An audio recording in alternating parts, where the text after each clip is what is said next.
let's get into our hot topic. Yesterday, Irvin. I'm not gonna be here. Irvin, Buck, Magic Johnson. His fucking name is Irvin. His name is all that I said. Whatever. He was a guest on ESPN's show First Take. Bitch ass, hoe ass. Hold on, you're gonna have a lot of time to talk and dive into this, brother. Don't even trip. So on there, he kind of let it all hang out. So our discussion today will center on. That's why he had to retire. See, can't leave well enough alone. So our discussion today will center around that, but mostly about the future of the organization. And I want to start with asking the Laker fans, my TLA brothers, to find out exactly what did Magic say in his interview, because I wasn't actually able to catch it live. And for some reason, the whole entire interview has been stripped from the internet. So, are you serious? That's what I'm happens dead when you serious. yell Dracarys. I'm dead serious. Dracarys. I am dead serious. I was only able to watch the first 6 minutes. Everything else is gone. Lakers. So I will leave we will start this and we'll begin this with. I want to see that shit. I want to give you guys a platform to talk your shit. And first of all, explain what happened in the interview. We'll start with he called Rob Pelinka, who's the GM, a backstabber. He basically said that he heard from people in the organization as well as outside of the organization that Rob was telling the truth, which was that he was an absentee executive. He didn't do much work. And basically his thought was, he said that when he got the job, that he told Jeannie, the day that I'm no longer having fun is the day that I will leave. He also said that he had talked to Rob at the start of, I guess, his second year as head of basketball, and said that, listen, I'm trying to prepare you to be in this role. And he said that I, don't have a problem with ambition, but I do have a problem when I'm supposed to be working next to you and you're bad-mouthing me.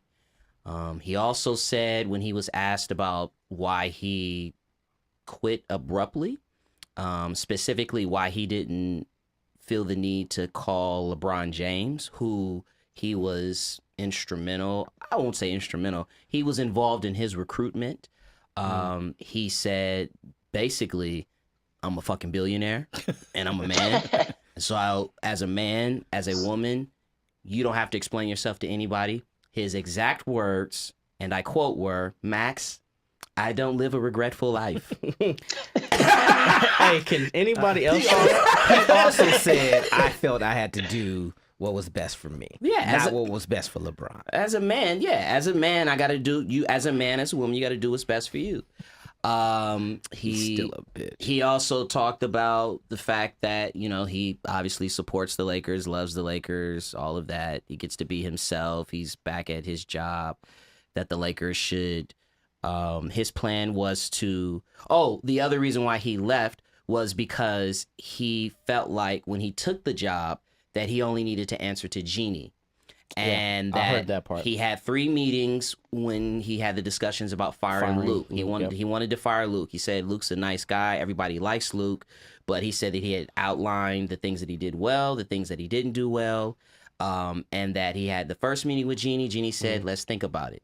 He had the second meeting with Jeannie. Jeannie said, go ahead. They sent somebody else. And then the third meeting, Tim Harris, who is the COO of Laker, he's in charge of the Laker business, was brought into the meeting. And Tim Harris apparently is friends with Luke and was like, I don't think we should do that. Maybe we should rethink it. So Magic was like, well, if you're bringing in other people involved in this decision-making process when I'm supposed to only answer to you, that then becomes the other reason why. Backstabber. And I think that was one of the biggest reasons. He said that business side of the Lakers was supposed to stay on one side of the building. And once Tim came over to the basketball side, he was like, well, what am I doing here? Yeah. And stopped having fun, I guess. All that, everything y'all said is all great, right? Like, is it?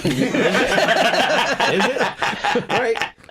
And the saying goes, everything that comes before the but is bullshit. But he planned this shit. Yeah. Magic. And he said that was Irvin Johnson. That also came out. Sabotaged Mr. Laker, purposely sabotaged the Lakers on the day they're introducing their new coach. Don't get too far ahead. But this is what he did. This wasn't an accident. This was done purposely to dig, not just to make it worse, and not just the interview, embarrass. not just the interview with ESPN, but he literally said in that interview that this wasn't something. And I don't know if it was a case of he didn't understand what he was saying. I think he was just telling the truth. But he said it with such pride that it was sort of an odd thing. But he was like, this wasn't something that I just decided to up and do at the moment. This had been building up for months. So that means it's been building up for months that you was just going to cut the cord in a very abrupt way on the last day of the season, right before the game, right when no one, Well, let me ask you this, Les, because I hear what you're saying, but if it was in his mind to do, maybe it was, this isn't for me, I'm not able to be there, I want to do other things. Maybe that's what he's leading to, as opposed to like, I can't wait to do this shit and fuck everybody's day up. No, I feel like he was waiting for that time, and then that straw that broke the camel's back happened. Which was the Luke. Exactly, which was the Luke, having someone come in that he's like, you shouldn't even be talking about what's going on in the court. Yeah. And y'all give him so much fucking credit. No one's giving him credit. I think every move he made was cold and calculated like a businessman, because that's what he is. He knew what he was going to do, when he was going to do it to cause maximum damage to the Lakers. Well, why? How does he benefit that? Yeah, that makes absolutely no sense. What you mean? So you think what he did on the interview he had? How does that benefit him? He don't give a fuck about the benefit. He a billionaire. The fuck he care about the benefit? That's what all billionaires care about. He cared about winning. That's what he cared about, and that's what he felt. Y'all gonna backstab me? I'm gonna damage you. If you think it ain't that petty, because it is that petty. But you just said that he's been cold and calculated, been doing this for a while, but the backstabbing. I'm talking about his decisions. He didn't just make that decision that day. He made that decision that day because it was gonna have maximum effect. He had this interview because on the day he had the interview, it was gonna have maximum effect. I don't disagree. Actually, I think I think that's true. I do. And it was in his own words, and he said it. I agree with that. There's no benefit. It's not like he owns the Lakers, so from a money standpoint, he don't have no money. He was getting paid by the Lakers if he was getting paid. I do agree. He already sold his ownership. He has no stake in this shit. That's the feeling that I got. That is the feeling that I got. Kev, as someone who really doesn't give a fuck, can you seem like you wanted to chime in there? Yeah, well, I kind of have a little bit of stake in this. I mean, Magic is my personal favorite player of all time. I mean, he's the best on-court decision maker that the league has ever seen. So, I mean, I personally, just from what I saw and what other players, former players and people who are familiar with both Magic and Pelinka said, I believe Magic. I just thought it was interesting that he didn't think there was anything at all, that, including how he handled free agency and Anthony Davis, that he could have done different. But I do agree with Omar to an extent. It's like Magic doesn't just do anything. Everything he does is calculated. And I think he was either hurt or just offended with the way things were going with the Lakers, that he decided, I'm getting the fuck out of here. But before I get out, y'all not going to put this shit on me.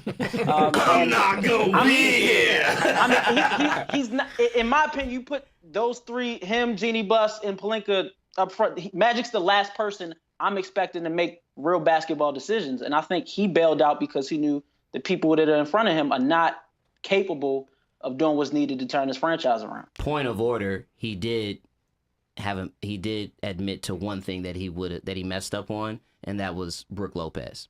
He did say that was we did have an opportunity to re-sign Brook, and I messed up there. He did say that. So a week ago, if I asked y'all name the top 5 things that's going wrong with the Lakers, Brook Lopez is the thing y'all want somebody to talk about. Brook Lopez is up there. He's up there. He's up. He's in there. There's a reason for everyone else.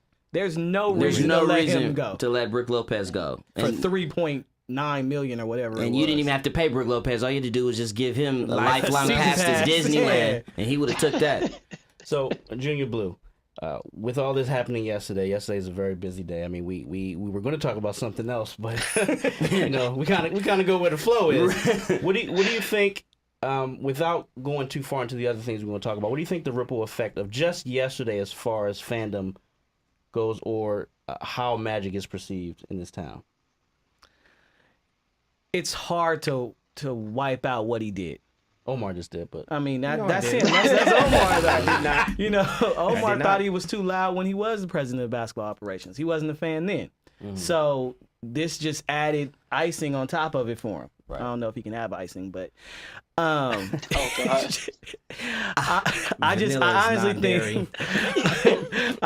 think Magic will always be LA. He will always be the Lakers. It's not going to change how people feel about him in the long run. Today, this summer, let the Lakers land a big free agent. Everyone's going to forget about this. And that's how it's going to go. Magic will always be Magic, but Magic wore number 33. He did. No, he didn't. 32. That you should know who wore 33. Yes. My favorite. This is Irvin. And I could give a fuck about Irvin. And that's real. I separate the player from the executive. Trust me, Omar, me and Devin know what that's like. Separating the player from the person. Exactly. Here in Baltimore. Okay, so oh shit. So that wasn't the only thing that happened yesterday. Just a few hours later, the Lakers introduced their new head coach, Frank Vogel, in a press conference. So Kevin, since you've been kind of sitting on the side, I wanted to start with you. What are your thoughts on, one, the hire, and then two, there's also that little dig in there where we throw a little Jason Kidd assistant coach in there, and then we'll open up for everyone else. For Frank Vogel as an individual, I think he's a solid coach. I don't think he's great. I mean, if he was a great coach, he wouldn't have been unemployed.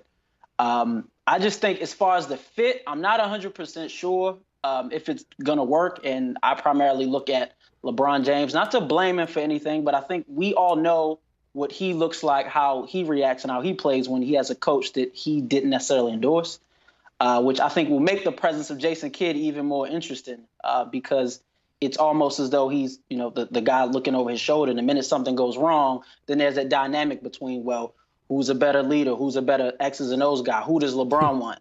And I mean, we saw that someone made the joke that Jason Kidd was Littlefinger to Frank Vogel's Ned Stark. But I mean, we've seen Jason Kidd kind of, have his run-ins in the past.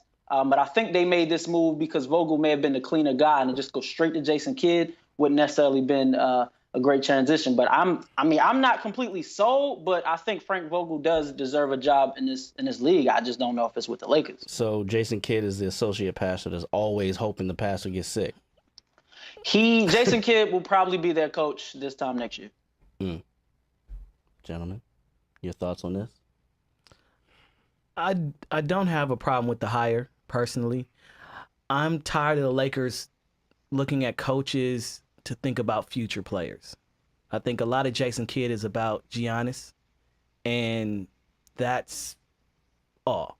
Because they might think about him and Lonzo, but honestly, what's Jason Kidd really going to teach him? He's not a good coach. His X's and O's are trash.